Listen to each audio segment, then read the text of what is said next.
We got to do something about Peacock's AfterSun show for Love Island USA because how do you make this big of a mistake, you guys?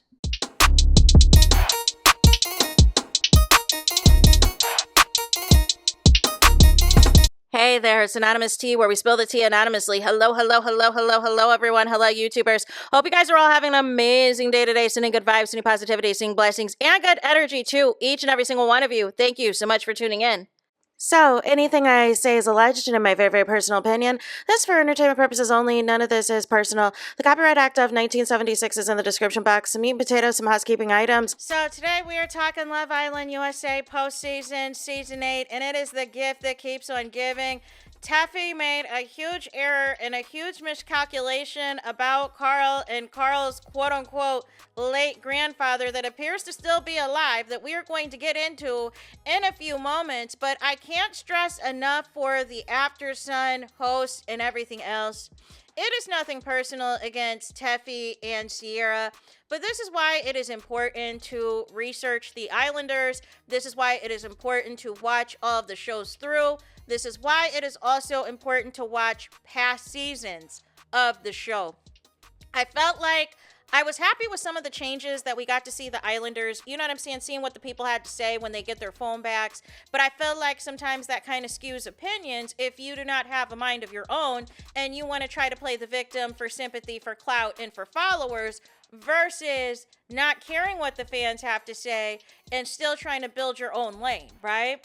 And I feel like with the success of season 6, everybody is trying to, the people who are there for the clout and are there for the fame and are there for the wrong reasons are trying to navigate ways that they can still, get the money up, right? Versus being their authentic selves.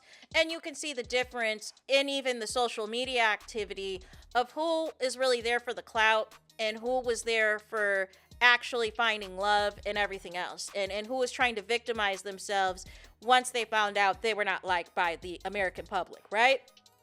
So the show, I felt, had positive changes. Like I said, getting your phone back. Like I said, you know what I'm saying? Spending time to kind of do a recap, getting rid of Ariana Madix because it was a conflict of interest. She was going week to week on which Islanders she did like or disliked, and it made zero sense to do that because you were supposed to be unbiased, right? And you still have to come in as the host and, orchestrate and facilitate dumpings and different challenges and so forth. So it was not a good look.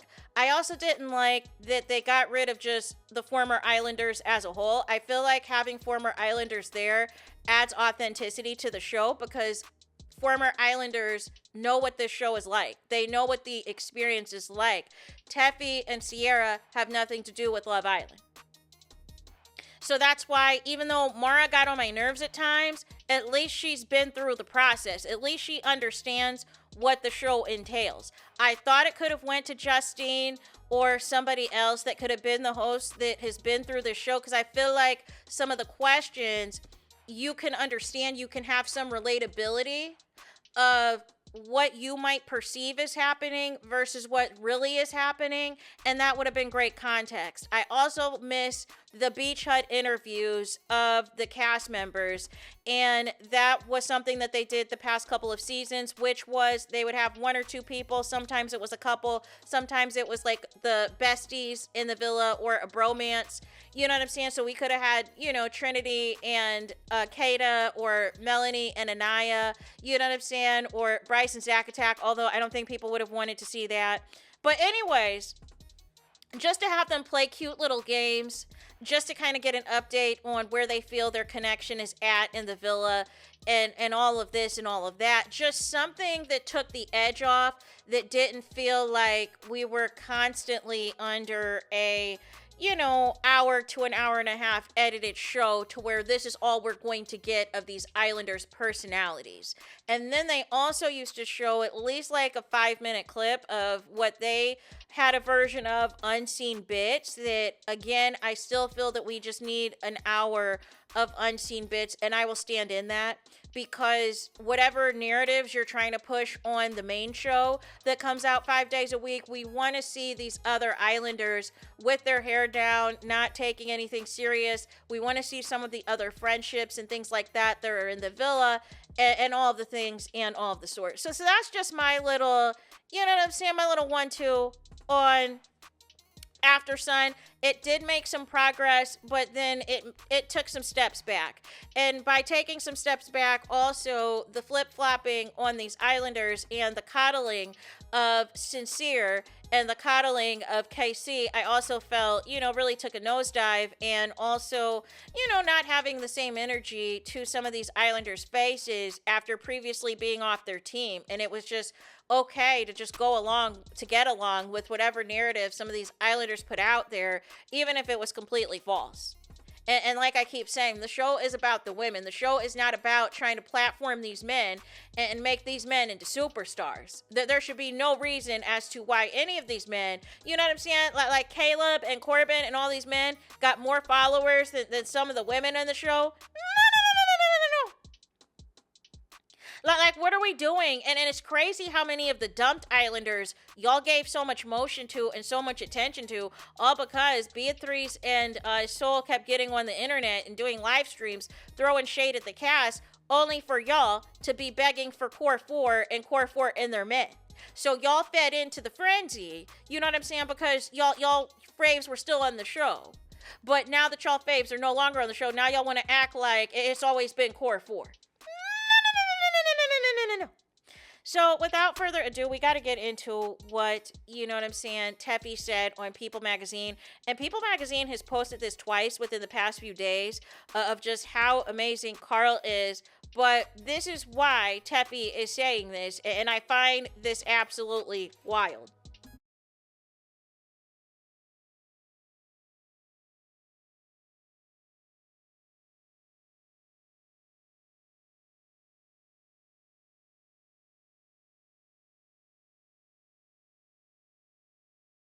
So the problem with this is that ultimately, a couple of things. We find out from Carl, which we're going to get into in the moment, that the grandfather, in fact, is still very much alive.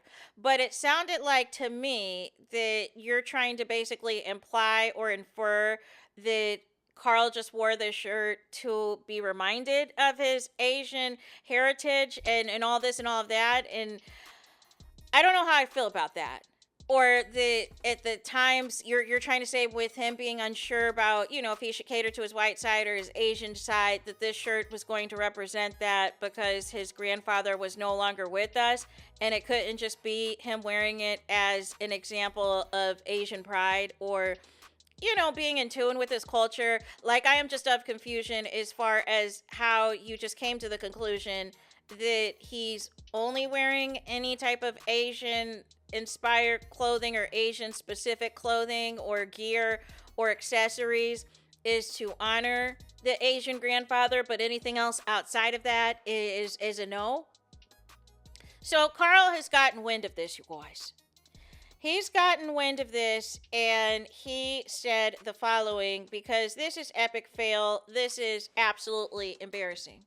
Carl responds and says with 3 hug emojis, "My grandpa is still alive," with an exclamation point, but yes, honoring him with a yellow heart. So the honoring part was true, that he always wants to honor his grandfather, but saying that he was unalive is not true.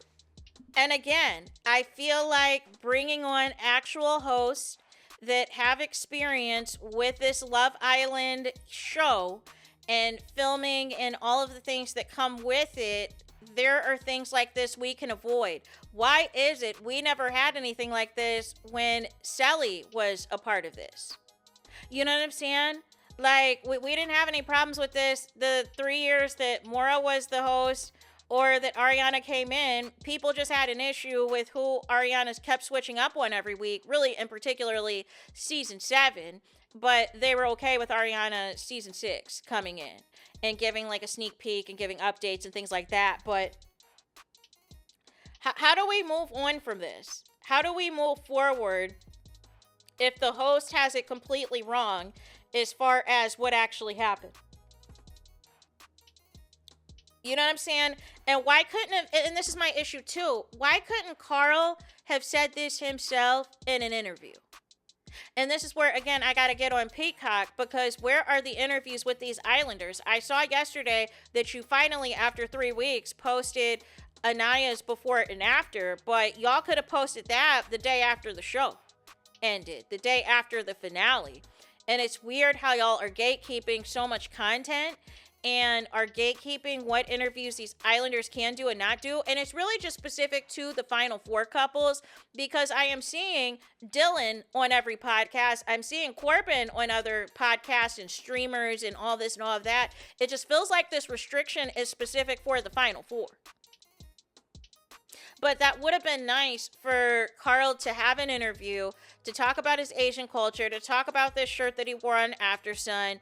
And I just feel like a certain way. I just feel like there are some things that we could have gotten to know these Islanders and their personalities.